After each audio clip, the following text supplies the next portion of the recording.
Kena post-color syndrome, Demokrat lupa dulu juga setujui anggaran cat pesawat kepresidenan, tapi malah nyinyir. Alifur Rahman, silahkan cat hambalang warna biru.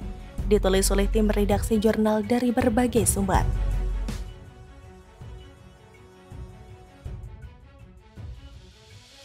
Kabar pengecatan ulang pesawat kepresidenan menuai pro dan kontra di masyarakat. Pesawat yang awalnya berwarna biru dan putih mendadak berganti menjadi warna merah putih. Seperti diketahui, bergantinya warna pesawat kepresiden ini pun mendapat komentar sinis dari Partai Demokrat. Pegiat media sosial Alifur Rahman meminta Partai Demokrat untuk tak mengurusi pergantian warna pesawat kepresidenan. Alifur Rahman bahkan menyindir agar Partai Demokrat mengecat bangunan mangkrak Hambalang menjadi biru. Pernyataannya itu diperoleh dari terkini.id dari video berjudul "Bersihkan Warna Demokrat dari Pesawat Presiden" yang tayang di 2045 TV pada Rabu 5 Agustus 2021. Alifur Rahman mengaku heran mengapa Partai Demokrat memprotes warna pesawat kepresidenan sekarang. Pasalnya, kata Alifur Rahman, pesawat itu kini digunakan oleh Presiden Joko Widodo, bukan Susilo Bambang Yudhoyono. SBY, Demokrat gak ada hubungannya, karena ini pesawat bukan untuk mereka, katanya. Menurut Alifur Rahman, Demokrat yang memprotes pesawat kepresidenan ibaratnya seperti pemilik rumah lama yang memprotes saat pemilik rumah baru mengganti warna cat rumahnya. Pimpinan Siward itu pun menilai bahwa dulu di zaman SBY, ketika memilih warna pesawat kepresidenan berwarna biru, nampaknya itu untuk menunjukkan kekuasaan Demokrat. Jadi buat Demokrat dan SBY, AHY, EBY, atau seluruh keluarga Cikeas kalau protes dengan pengecatan warna merah ini, lalu dianggap seolah-olah ingin menghapus jejak Demokrat warna biru. Ya, anggap saja iya, ujarnya lalu tertawa. Alifur Rahman lantas mengungkit soal proyek pembangunan Wisma Atlet Hambalang yang kini mangkrak karena tersandung kasus korupsi di zaman SBY. Dan kalian tersinggung dan merasa dizalimi, ya udah kalau mau ngecat juga, silahkan cat Hambalang. Hambalang itu cat warna biru. Silahkan, kata Alifur Rahman. Kasih bendera Partai Demokrat, karena itu kan memang mahakarya kalian gitu. Silahkan, tapi jangan ngurusin pesawat kepresidenan karena itu bukan milik Demokrat. Tambahnya diselingi tertawa. Sementara itu fakta mengejutkan justru terbongkar dari politikus PDI Perjuangan Arteria Dahlan. Ia mengatakan pembahasan anggaran pengecatan pesawat kepresidenan sudah diketok pada 2019. Ia mengatakan Demokrat juga ikut dalam pengesahan itu. Aneh saja kalau sekarang ada anggota DPR atau parpol di DPR yang mengkritiknya.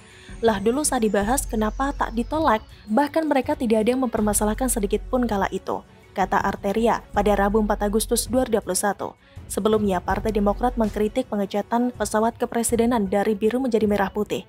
Juru bicara Partai Demokrat Herzaki Mahendra Putra menilai pemerintah tidak memiliki prioritas sehingga melakukan proyek cat ulang yang memakan biaya hingga 2 miliar tersebut. Arteria menilai ada sindrom setelah berkuasa yang dialami oleh Partai Belambang Bintang Mersi itu.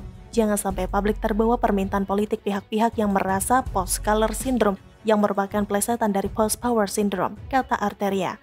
Arteria menilai tidak ada yang salah dari pengecatan ini lantaran menyesuaikan dengan warna bendera Indonesia. Menurut Arteria, warna biru pesawat kepresidenan itu seharusnya dipermasalahkan sejak era Presiden Susilo Bambang Yudhoyono. Padahal, kata dia, sejak dulu memungkinkan saja memesan warna merah putih. Tapi kan kami beradab dan berpikir positif saja, kata Arteria. Arteria menilai masyarakat perlu waspada agar tidak terjerat dengan logika yang dibangun pihak tertentu yang tidak bisa menerima warna bendera partainya lagi identik dengan warna pesawat kepresidenan yang lama. Ia berujar justru warna pesawat kepresidenan merah putih saat ini adalah perwujudan simbol negara sesuai warna bendera nasional Indonesia. Mari berhati-hati dengan yang post-power syndrome. Mungkin saja ini nanti jadinya post-color syndrome hanya karena tidak bisa menerima bahwa warna pesawat kepresidenan tidak lagi sama dengan warna bendera partainya, kata Arteria Dahlan. Bagaimana menurut Anda?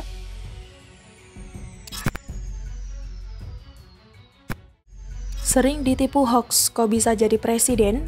10 tahun pula. Amit-amit. Ditulis oleh Argo dari siward.com. Saat SBY dulu menjabat sebagai presiden selama 2 periode berturut-turut, Presiden SBY pernah kena tipu berkali-kali gegara hoax. Pertama, pada tahun 2008 yang silam tersiarlah berita di jagat maya bahwa ada sebuah penemuan yang spektakuler. Penemuan tersebut adalah penemuan air yang bisa dijadikan bensin dan dinamakan Blue Energy. Sang penemu Blue Energy ini bernama Djoko Suprapto. Kepincut dengan penemuan yang bisa mengharumkan nama Indonesia di mata dunia, maka Presiden SBY pun memanggil Djoko Suprapto untuk menghadapnya guna mempresentasikan temuannya itu. Maka datanglah Joko Suprapto menghadap Presiden SBY. Ia lalu mempresentasikan penemuannya yang bisa merubah air menjadi bensin itu dengan terstruktur, rapih, dan sistematis. Setelah mendengar paparan yang mantap dari si Joko Suprapto itu, maka dikucurkanlah anggaran negara sebesar 10 miliar rupiah untuk segera melakukan penelitian dan pengembangan temuan Blue Energy itu. Tak tanggung-tanggung, SBY juga memerintahkan untuk membangun pabrik Blue Energy tersebut. Lokasinya hanya berjarak sekitar 2 km dari kediaman SBY di Cikeas.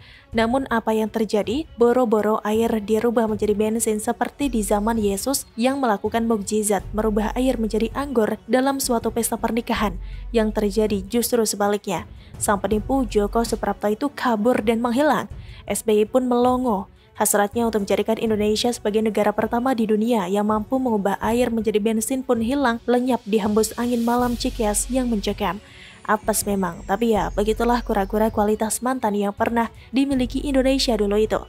Kedua, setiap manusia di dunia ini pasti akan menjadikan pengalaman pahit di masa lalu menjadi pelajaran di kemudian hari.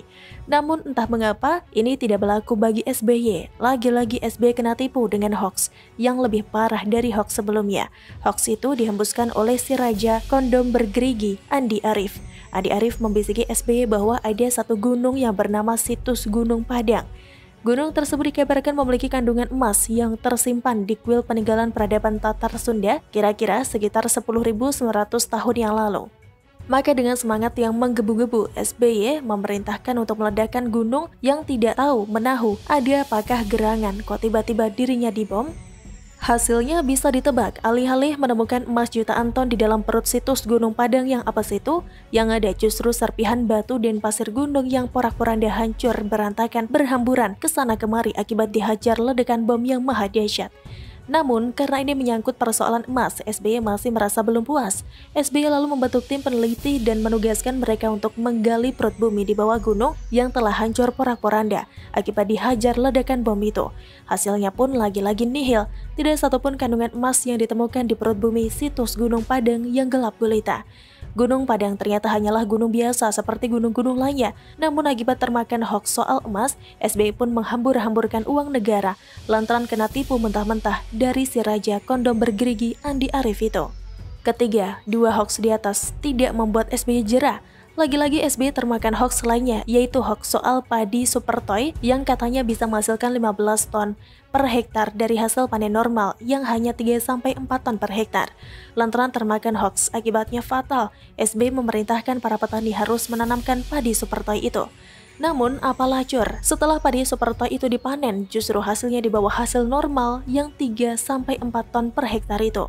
Tak ayal lagi, para petani di Purworejo pun ngamuk berat dan melakukan aksi unjuk rasa besar-besaran di Jakarta.